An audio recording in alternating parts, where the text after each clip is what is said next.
on publishing my first author article in local news 2018 marketing. I'm filming this over 5 years later on Monday, 23 September 2024. I'm Tanis Leonhardi, she, her, hers of Seattle. I'm talking through publishing my first author article in local news.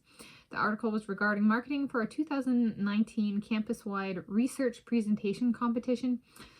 Evaluation in the competition was for both video submissions and in-person performance, and was published in 2018. So the publication date of Monday, 17 December 2018, and the news section of the Berkeley Graduate Division, University of California, Berkeley website. Yeah, so this is one I took a job in the Graduate Division as a professional development liaison, in addition to my roles in the Department of Earth and Planetary Science.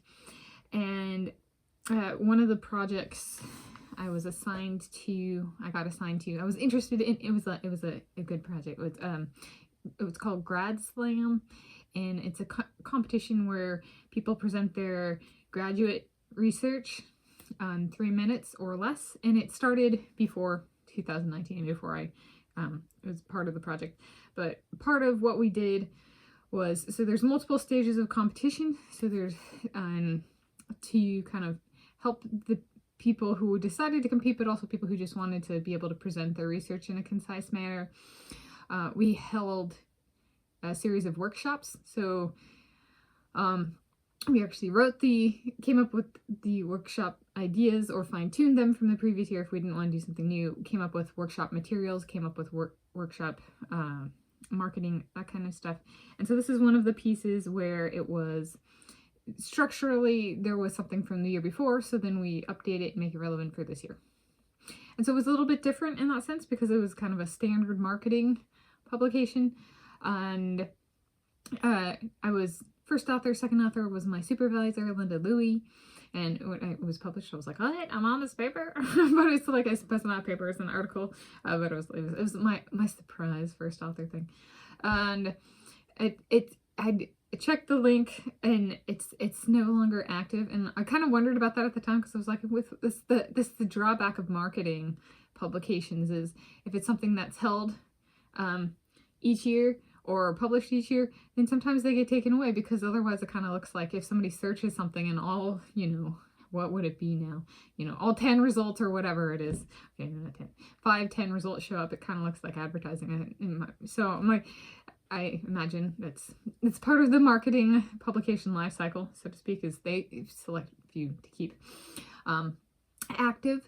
But it was the publication was for kind of like announcing the competition was coming here, and there'd be workshops, and then kind of a reminder there are prizes, and that the first round of competition, so the first round of competition was video submissions, so they had to do a video of themselves presenting, and then from that there was a panel of judges who chose the finalists, and then the finalists presented in person in an auditorium. So yeah. And then from there, at the University of California, Berkeley, and then from there we actually all went to the team of us from University of California, Berkeley, with our winner.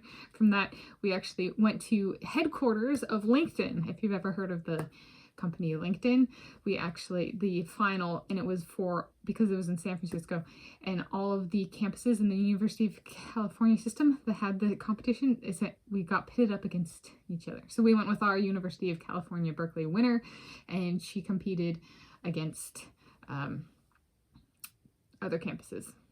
And then there was a grand winner. So there were 3 rounds of competition, 2 University of California, Berkeley specific, and then 1 University of California specific. So huge audience, right? That's hundreds of thousands of students, literally. Right? And we are at the headquarters of LinkedIn. Right? So that was for the grand slam, So yeah, but this was kind of like getting the marketing ball rolling once I came on, kind of. So, and the video submissions. So in essence, like a last call, but also a first call. It was like, yeah. Okay. It was a full year-long project. Like my mom, she worked at Puget Sound Automobile Dealer Association, and she had the auto show every year, like where in Seattle they'd bring in a bunch of different cars. It's like was like the Grad Slams auto show, only instead of showing cars, we were showing off graduate students. We had people from the sciences, like the winner was environmental science, something like that. And then there were like people from archaeology, there were people from music, right? It was diverse. It wasn't super focused in on just one thing. It was open to everybody in every discipline. So very cool from my perspective. So it was, and something in the tune or in the vein of this, I was like, can I come up with something for now? What is my idea that is going to get me to #1 on the Forbes wealthiest list? Man, so I'm of the Gordon clan. Forbes is one of our rival clans. So I'm like, gotta be a good one then.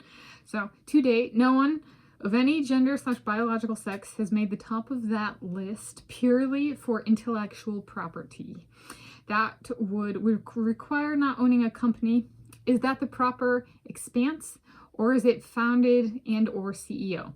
Like if I owned a company or companies and was not CEO of any of the company, nor founder of any of, or not CEO of any company, nor founder of any company, would that still be a first?